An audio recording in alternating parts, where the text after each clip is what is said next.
Hey, I'm in the passenger seat. We just arrived at the wedding location for our friends are getting married. Our friend is marrying someone who will be our friend apparently.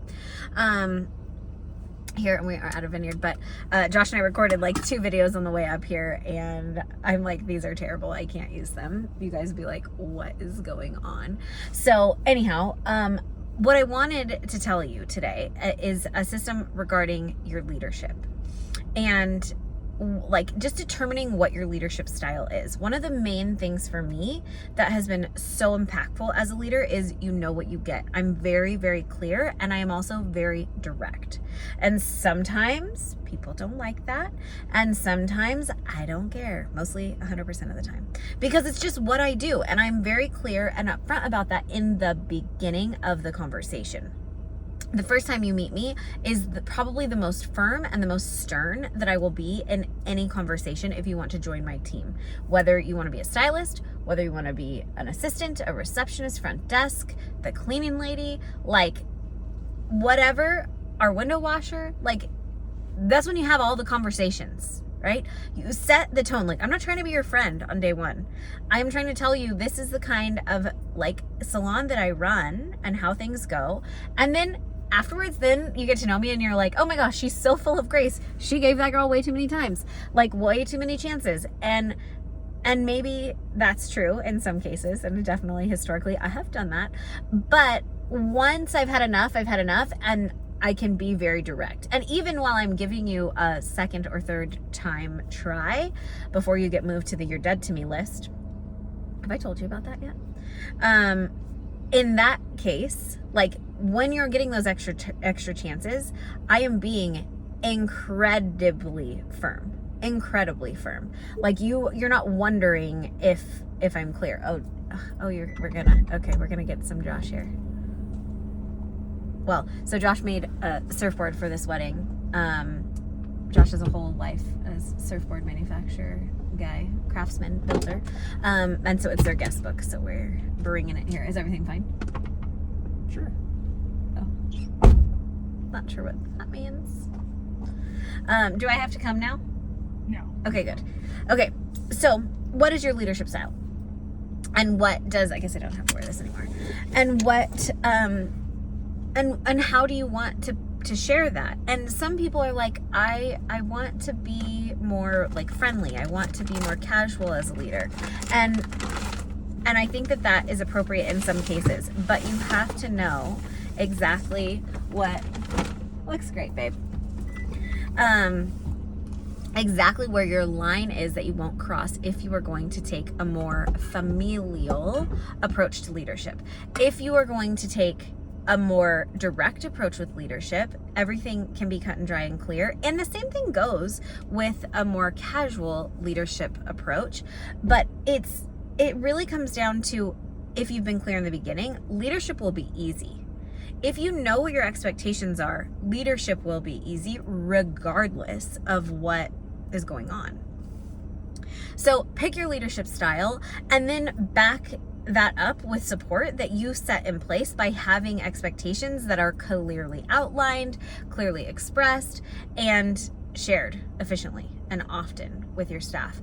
Because this is stuff that when I'm working with salon owners is where we have to go back before we can correct any issues, because it's usually with you, the salon owner, that is the problem. And it's not really the person isn't the problem. It's that the expectations haven't been shared well or at all sometimes. And that like you just haven't done your job like in getting like what usually happens is the person is like, well, I said one time that we we have to arrive 30 minutes before our first appointment. Like I told them that. And then like they didn't do it one time, they didn't do it 2 times, and then they did it a couple times, and so you didn't say anything, and then on and on and on and on and on. And then ultimately, like you have a week where like everybody shows up 15 minutes before their first appointment, not 30 minutes, and you're like, ah! And it's like the straw that broke the camel's back. And so the one person that was late that day or outside or whatever, right, that next day is the person that you unleash the fire on, right? And it's not fair to that person because you didn't do your job and you didn't determine how you were going to handle this before you got there. And so really, like, knowing what your leadership style is, it comes down to like knowing you and like how you can deal with confrontation and conversations that are uncomfortable and these sort of things, which we've talked a little bit about and we can talk more about in the future of, because we got a lot of days to go. I keep looking in the wrong spot thinking that that's the camera. But it comes down to you being prepared. And I think that that's the most important leadership style that I would want everybody to adopt as a salon owner, is that you want to be a prepared leader and you want to be a flexible leader. And then when it comes to delivery, you can be more familial, you can be more casual, you can be more like sugar if you want. But like, I think that if we're going to have a conversation about something and it's going to be uncomfortable, or it is what it is, ultimately it's me and my business against everybody else when we have these conversations. Like, and I'm not saying that in a way that like it's my way or the highway, or like there's hell to pay, right? Like, it's not that. I'm just saying that ultimately that's what it is. Because these people are either going to come with you and come alongside you and it's going to be awesome, or they're not. And if they're not going to come alongside you and get with the program, it's your job to address that. And so I would rather be like, hey, this is what I expect. Can you do it? Yes or no? Great. Let's go. Oh, you said no? Bye. Like, it's so funny, on one of my mastermind calls the other day inside of Salon Minds, which is my salon owner mastermind, I said, ooh, I get to use my favorite phrase, and it's dump his ass, right? That's like, it's a joke, right? Because that's what we say to our girlfriends when they have like a terrible boyfriend.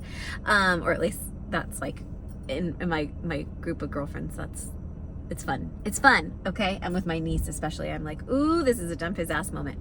But I like to fire people. And we were kind of laughing because they were like, Lexi, you love to fire people. I'm like, yeah, because it makes space for the right people to come in, and it gives you the tools. It gives you the practice and experience to become the leader that you need to be, so that the next hire can be epic, so that the next, every little thing about your business gets to be better than it was this time, right? So I want you to think about like leadership, think about that in terms of, you know, in terms of salon systems. This is probably one of the most important and most overlooked. We leave leadership to be an afterthought, and then people just are like, oh, well, she'll handle it, she'll do this, whatever. But if that's not the way that you want it to be, like, set it up differently. Like, let those conversations be easier. I have way less salon owner conversations because my leadership is so direct in the beginning, because I'm a prepared leader, right? This is what we're talking about. So I hope that you've enjoyed this. I think it's, oh yeah, the wedding starts in 10 minutes. I should probably get out of the car.